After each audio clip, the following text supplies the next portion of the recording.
What's up, y'all? It's me, the Intrepid Songwriter, chronicling my adventures as a songwriter, because seriously, who does that? On the show today, I have a man that I've had the pleasure of studying under and working with. He's an engineer, he's a songwriter, he's a producer, he's an instructor, he's worked with R. Kelly, he's worked with Vanessa Williams, he mixed a lot of the house music in Chicago when that scene was first exploding, and I'm very, very proud to have on the show and introduce to you Mr. Chuck Kawal. How you doing, Chuck? That sounds so nice. Hearing that come from somebody else. Cool. All right, let's jump right in. How long have you been songwriting? Probably for about a year after I started playing guitar. So since I was 14, probably 30-something years now, 32 years. Do you remember the first song you wrote? Yeah, because we actually recorded it with the first band I was in. We started freshman year of high school, like they all do, and like they all do. Unlike how they all end up, though, they usually last a couple of weeks. Ours lasted 6 years. Really? And so we progressed fairly rapidly. And when it came time to do a demo, we decided to do our first 4-song demo. It was going to be 2 cover tunes, just to get local management, to get out there, and 2 were original songs that I had written. So it was actually the first 2 songs I had written ended up being recorded on a little cheesy 8-track demo for release. So what are the names? Wow, now you're putting me on a spot. It was Night Watch was one, and ironically it was an instrumental. That was kind of strange considering we had a vocal band, but it was an instrumental song. And then the other one was called Good Night Arthur, I think. Good Night Arthur. Now, anyway, we can hear those anywhere? You got those anywhere? Man, maybe on a cassette at my folks' house yet. Okay. God, I mean, you're going back to 1980, so. Okay, all right. Well, I'm going to work on trying to get him on his website so we can hear him, because that'll be awesome. Oh, wow. Yeah, I got to dig those up. Cool. Now, tell me about the instruments that you play. I'm primarily a guitar player. In fact, that's 95% of what I consider myself. Totally self-taught on keyboards a little bit, but just sufficient enough for a writing perspective, really. I wouldn't consider myself a pianist, a keyboardist in any stretch of the imagination, but just, chordal voicings that come easier to use sometimes on a piano than guitar, just for a compositional thing. So even though my mom started me when I was 6 on piano first, I never took to it, didn't like it, didn't like lessons, especially maybe from her. You can never have a parent teach a kid, right? Right. Wow. So then I went back to it after I was more into guitar, but just kind of sat down, we had a piano in the house, and just self-taught completely, to aid in composition, really. That's cool. But mostly guitar player. Mostly guitar. Okay, now acoustic, electric, anything you can name? Yeah. I mean, in fact, the way you mentioned the jingle thing, I mean, that forced you more than anything to be as diversified as you could be. I just was talking to students of mine the other day where they were asking, the usual question, do you play lead guitar or rhythm guitar? And I'm like, you either play guitar or you don't play guitar, right? Okay. So the thing we learned a long time ago, especially doing the commercial work, was you had to be able to fake your way fairly well through country and blues and jazz and funk and metal and any other style you could kind of be forced to play on, So it made you a lot more open-minded and, a lot more open to experimentation and to learn how to cop the majority of the feel of those styles. Not that you're going to replace some of the great players, in those genres, but at least you were able to noodle your way through. Well, tell me about some of that jingle experience, particularly with having to learn probably some stuff on the spot, right? Oh, yeah. I mean, that was probably one of the best educators as far as songwriting, obviously, the topic. I was an engineer at Chicago Tracks, and the studio had an in-house production company that did a lot of work, not only for artists, albums and singles and demos, but primarily the jingle stuff, radio and TV spots. And it started off that I was just there to engineer and mix some sessions, but the chief creative guy would run dry on ideas sometimes. Sometimes ad clients would present concepts to him or want music in an ilk that he was unable to provide. He was more of a drum programmer, very R&B, And so all of a sudden, as the company got more popular and progressed, the ad agencies we were dealing with increased, and their desires and outside his wheelbase increased. So he'd float me either storyboards or just a script or something like that, and he said, "Go write," So Wow. yeah, and pretty soon, as luck would have it, a lot of the stuff I was writing, even though I was totally a junior partner, not even a partner in it really, started getting selected. And Okay. so I kind of wheeled my way in the back door there and became kind of an integral part of their group, you know. Wow, so there was a lot of on-the-job training, a lot of stuff where they basically threw you in the pool and you had to swim. Yeah. Had to come up with tunes, had to come up with, like you said, stylistic arrangements Yeah. in terms of the guitar work for multiple genres Yeah. at any point in time. So not only as a player, but as a writer too. And, Mhm. you know, I mean, I always list this one session in particular that always still comes back to mind. We got the chance to write the NBC fall season theme song, really. Okay. And they took mine, and this was back in the day when ad budgets were astronomical, and this was a national thing, it was big time. So here I was like 23 years old, and I was engineering this thing, playing guitar on it. I had written it and arranged it, and we brought in Chicago Symphony Orchestra string players on this. I mean, the top grade A people. I was so over my head and scared to death, you know. But it was a real deal, called huh? Baptism by Fire. They brought in David Sanborn to play sax on this thing, flew him in from New York. I mean, it was like major budget, major Wow. stuff. And, Okay. so having these string players move around the studio to like figure out how to mic them, and these guys are looking at me like, "Does this kid, is he in charge or is he here to get coffee?" You know. You know. So Cool. it was pretty cool. All right, now besides yourself, Mhm. can you tell me who your favorite songwriter is? Wow, that's an awesome question. I've got a fairly eclectic taste. I love anything as long as I get a sense of good melodic content.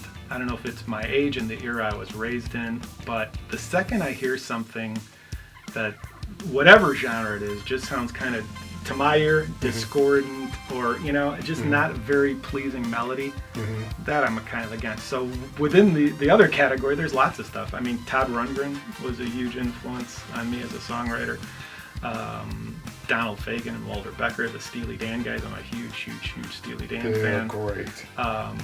You know, I mean, I could list all my favorite artists. So whoever wrote, you know, Tom Schulz of Boston. Boston was a pivotal band in my development, you know, and all that arena rock stuff, you know. When you say strong melodic content, specifically you mean what?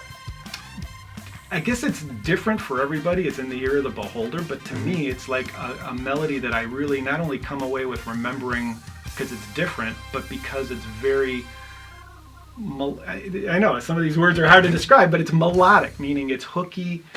And I know you can have, you know, a diminished or minor, you know, hooky thing, but just more of a pop melodic sense, you know. And I seem to constantly gravitate to, you know, even producers like Mutt Lange, who's worked in so many different genres with so many different artists, but you can definitely hear what he brings to the equation in the sense of melodicism, you know, if there's even such a word. Yeah, there is now. There is a word like that now.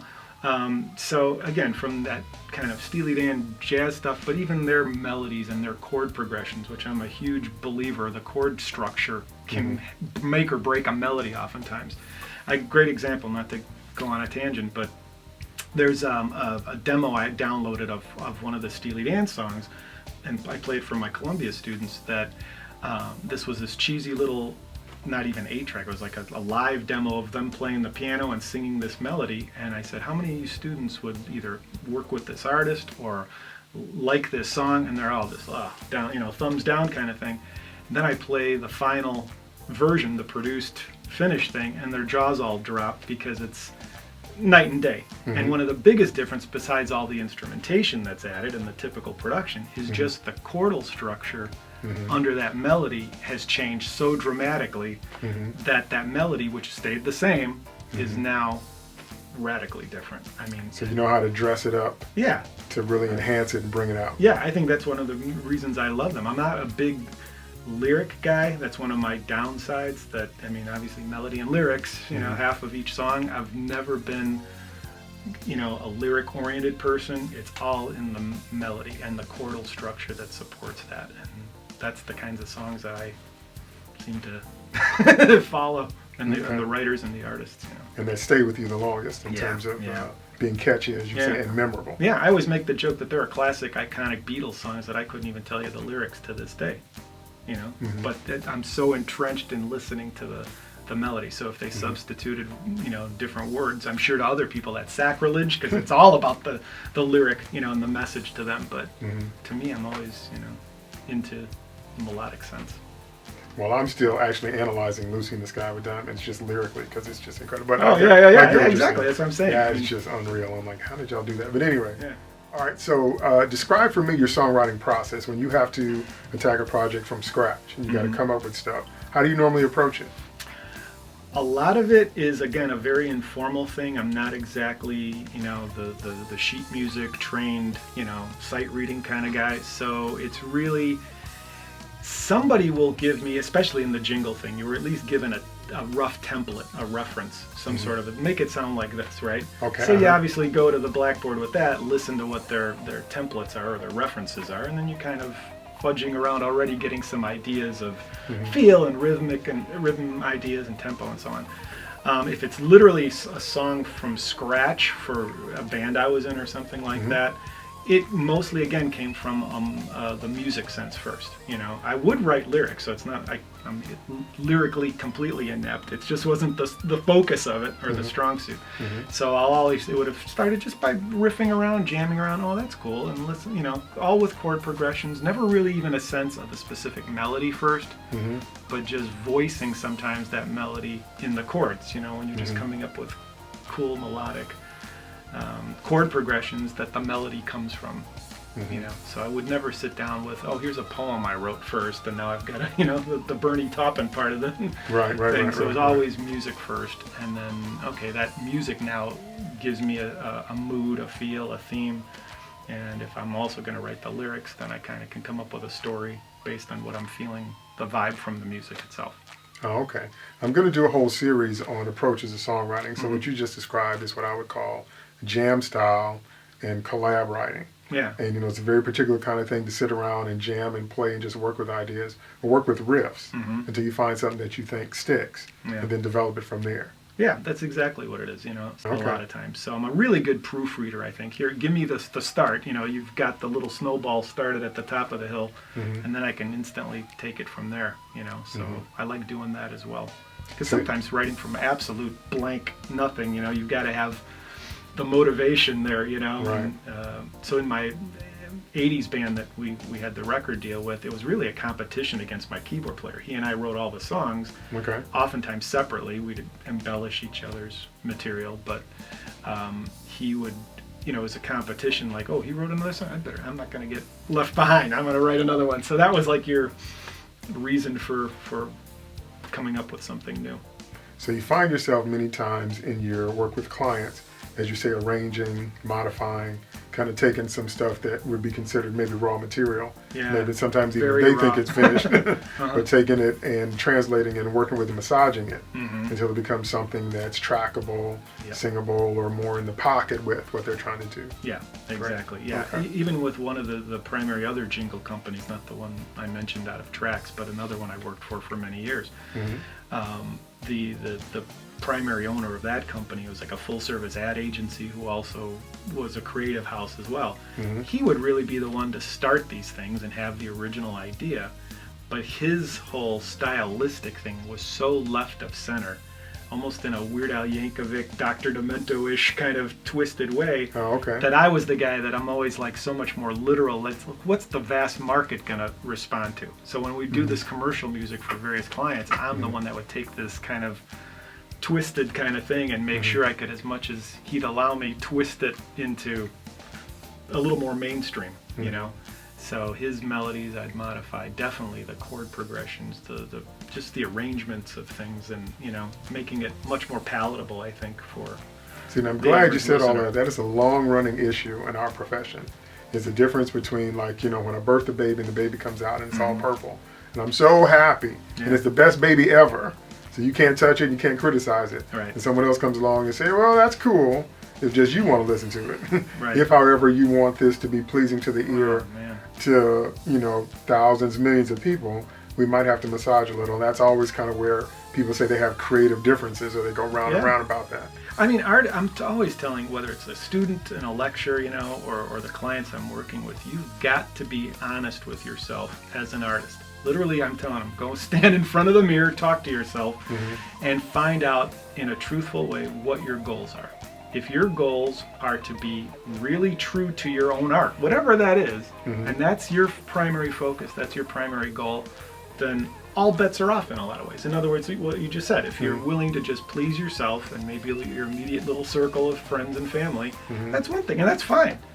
But you can't also say, oh, I want to be, as huge as whoever, insert artist name there, Right. and yet I want to do it on my terms, because none of those other artists, very, very few, if ever, are they completely going the way they want, and it just so happens to appeal to millions of people. Right. They've got a team of people that are trying to pigeonhole them to eke out a few more, audience, demographics and so on and so forth.